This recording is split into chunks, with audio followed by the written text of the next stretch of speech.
These vehicles here are being loaded as part of Exercise Black Eagle, a bilateral UK and Polish exercise. It's described by the Army as a significant demonstration of the UK's support to the region and NATO's immediate assurance measures.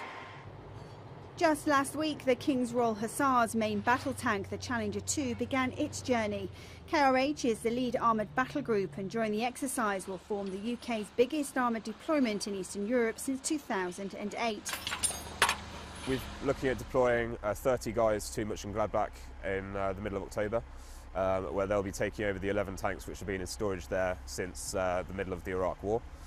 So that poses a lot of challenges in getting that fleet fit and ready to use. These tanks will meet them down there, and then the whole fleet as one will get loaded onto trains to the railhead in Mönchengladbach and spend up to a week moving across Germany and Poland to the training area, and hopefully meet us there in one piece. Today, though, it's all about the move of the Warrior, provided by 1st Battalion, the Royal Welsh. And making all of this possible is the Royal Logistic Corps. They're using the world's most powerful tank transporter, a multi-wheel truck and trailer which can move a 72-tonne load. The skill needed to drive one of these safely is unbelievable. Unbelievable. The lads, they have to be switched on at all times to make sure they're aware of the size of the vehicle.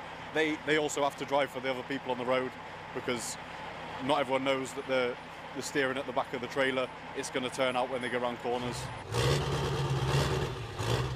Moving the heavy armour is 19 Tank Transporter Regiment RLC, based in Wiltshire Garrison, the only unit in the British Army that can carry out this kind of heavy load move.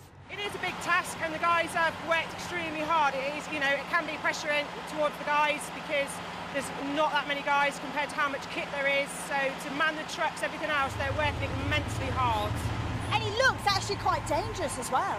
No, these guys are very well trained, extremely well trained. Obviously, we've got a lot of policies in place. Their safeties are paramount, and getting the loads on, the drivers, everybody are absolutely paramount. So they're trained. They go on a very long course, 7 weeks on their A3, and they get trained to the highest standard and then gain the experience out on the roads.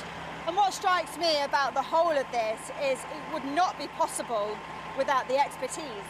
Absolutely not, no, and that's exactly what it is expertise on how to deal with the kit and equipment, because everything's different, everything's got its own way of being loaded, being secured and being looked after whilst in transit on the road to its final destination.